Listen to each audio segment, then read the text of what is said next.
அனைவருக்கும் அன்பான வணக்கங்கள்.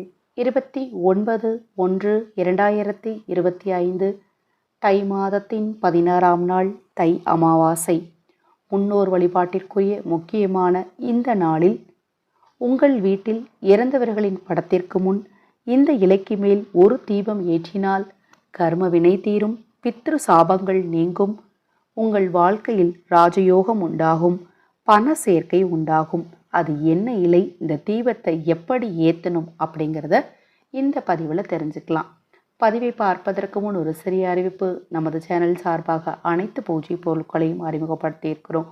பூஜை பொருட்கள் உங்களுக்கு தேவைப்பட்டாலும் தை அமாவாசை அன்று ஆதரவற்றவர்களுக்கு உணவளிக்க விரும்பினாலும் 9344692042 இந்த வாட்ஸ்அப் எண்ணுக்கு தொடர்பு கொள்ளுங்க. அதை பற்றிய தெளிவான விளக்கம் உங்களுக்கு கொடுக்கிறேன். சூரியனுக்குரிய மூலிகையாக கருதப்படும் வெள்ளருக்கு சூரிய ஒளியில் உள்ள தண்ணீரை நுட்பமாக கிரகித்து வளரும் தன்மை பெற்றது. இந்த வெள்ளருக்கு இலையை கொண்டுதான் நாம தீபம் ஏற்றணும். இந்த வெள்ளருக்கு இலை பார்த்தீங்கன்னா 7 வித நரம்புகளால் ஆனது. இந்த வெள்ளருக்கு இலை மேல நாம முன்னோர்களுக்கு, இறந்த முன்னோர்களுக்கு நல்லெண்ணெய் தீபம் ஏற்றணும். ஒரு வெள்ளருக்கு இலை எடுத்துக்கோங்க. அந்த இலைக்கு மேலே மஞ்சள் தடவிக்கோங்க. இலையை நன்றாக கழுவிட்டு மஞ்சள் தடவிட்டு அதன் நடுவே பார்த்தீங்கன்னா ஒரு அகல் விளக்கு வைங்க.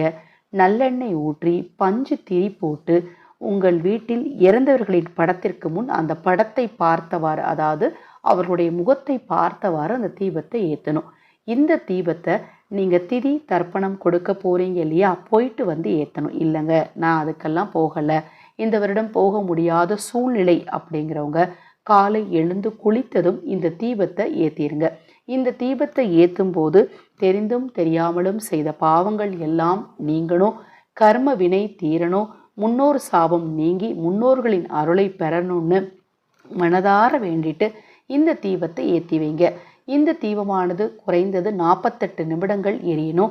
அதன் பிறகு இந்த விளக்கை நீங்கள் பயன்படுத்தக்கூடாது. ஓடும் நீரில் கொண்டு போய் போட்டுருங்க. உடனடியாக போடணும் இல்லை, உங்களுக்கு சாத்தியப்படும் போது அந்த வெள்ளருக்கு இலையும் அந்த திரியையும் அந்த அகலையும், அதாவது அந்த அகல் விளக்கையும் கொண்டு போய் ஓடும் நீரில் போட்டுருங்க. ஓடும் நீரில் போட முடியாதவங்க கால்படாத இடத்துல கொண்டு போய் அப்புறப்படுத்திடுங்க. இப்போ நான் சொன்ன இந்த பதிவில் உங்களுக்கு ஏதேனும் சந்தேகம் இருந்தாலும் வாட்ஸ்அப்பில் கேளுங்க. இந்த சூரியனின் பரிபூர்ண அருளை பெற்ற இந்த வெள்ளருக்கு இலைமேல் நீங்கள் தீபம் ஏற்றும் போது உங்களுக்கு 16 செல்வங்களும் தேடி வரும். உங்கள் வீட்டில் உள்ள எதிர்மறை ஆற்றல்கள் நிச்சயமாக நீங்கும். இது போன்ற எண்ணற்ற தகவல்களை தெரிந்து கொள்ள நமது சேனலை சப்ஸ்கிரைப் பண்ணிக்கோங்க. மகா பெரியவாவின் அருளாலும் முன்னோர்களின் அருளாலும் நல்லதே நடக்கட்டும்.